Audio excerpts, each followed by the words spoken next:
হাসনাবাদে চাঞ্চল্যকর ঘটনা। সংসারে অশান্তির জেরে গৃহবধূকে অ্যাসিড খাইয়ে ও মুখে অ্যাসিড দিলে খুনের চেষ্টার অভিযোগ উঠেছে স্বামী ও শ্বশুরবাড়ির বিরুদ্ধে।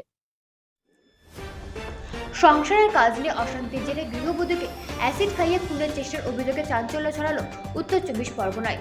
হাসনাবাদ থানার অন্তর্গত হাসনাবাদ গ্রাম পঞ্চায়েতের 25 নম্বর বুথের মোহনপুর এলাকায় এই ঘটনাটি ঘটেছে। জানা গেছে, প্রায় 4 মাস আগে প্রেম করে বিয়ে হয় ওই গৃহবধূ। অভিযোগ, গতকাল রাতে স্বামী রাহুল গাজী সহ শ্বশুর বাড়ির প্রায় 4 জন মিলে জোর করে তাকে অ্যাসিড খাইয়ে এবং মুখে অ্যাসিড দিলে খুনের চেষ্টা করে।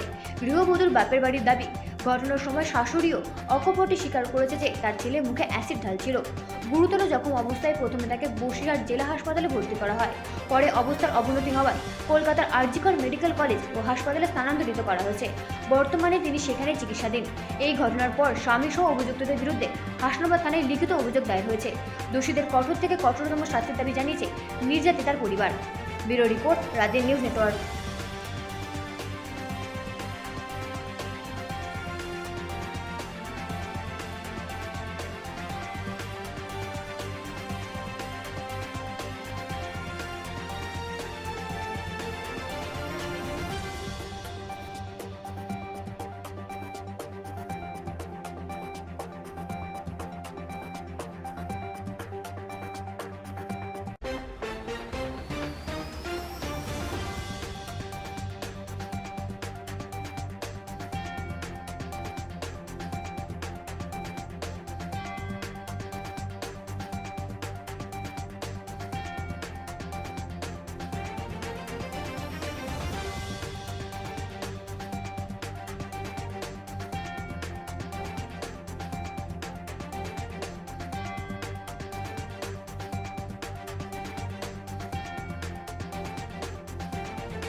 বৌমা ওই এইসব খেয়েছে, ও খায়নি, একটুখান খেয়েছে, আর বলতেছে আমরা অতিরিক্ত খাইছি। আমরা যেই ছেলে গালে দিয়েছে, আমি অন্য দিয়ে বের করিয়ে বৌমার গাল পরিষ্কার করে দিই।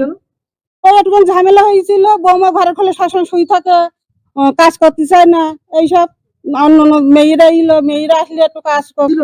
আমাদের বাড়ি বাথরুম পরিষ্কার করার জন্য আনা ছিল। কি অবস্থায় আছে এখন বউ? তো এখন বৌমা তো আমরা তো নিয়ে গেলাম, ওখান তো ভালো বসে থাকতে, তো সব বললো ভালো, বসে থাকতে বললো সব ভালো। তো ওরা ওখান তো আজকালে নিয়ে গেল, সেখান থেকে আর কোনো খবর টবর, আমার ছেলের ফোন নাম্বার হইলো সব ইয়ে করে দিয়েছে। আমরা হইলো কোনো খবর টবর নেই, মেম্বারের কাছে জানি যে হইলো কোথায়। ছেলের নাম রাহুল। কোথায় বাড়ি? এই তো। আপনার নাম? আমার নাম শামিমা বিবি। প্রশাসন কি এসেছিল এই খবর পেয়ে? কোনো পুলিশ প্রশাসন এসেছিল না। বোনের অবস্থা এখন প্রচুর খারাপ। কেন? ও শ্বশুর বাড়ি থেকে অ্যাসিড খাইয়ে দিয়েছে, অ্যাসিড মেরেছে মুখে, ঠিক আছে। সে এখন মৃত্যুর সাথে লড়ছে, আর এরা অস্বীকার যাচ্ছে যে আমরা খাওয়াইনি, ঠিক আছে, কিন্তু এরাই খাইয়েছে। আমার বোন বলছে, সে ফুটেজও দেবো। আমার বোন কি বলতে চাইছে, কে কে খাইয়েছে, কে কে মেরেছে। আমরা চাইছি বিচার, সঠিক বিচার চাই, শাস্তি চাই। আপনার নাম? আমার নাম রাজিবুল গাজী। এরকম অন্য কারো বোনের সাথে যেন না হয়। কোথায় বাড়ি আর কোন পঞ্চায়েত? মনোহরপুর মাঠপাড়া, হাসনাবাদ পঞ্চায়েত। কত নম্বর বুথ এটা? এটা 25 নম্বর বুথ।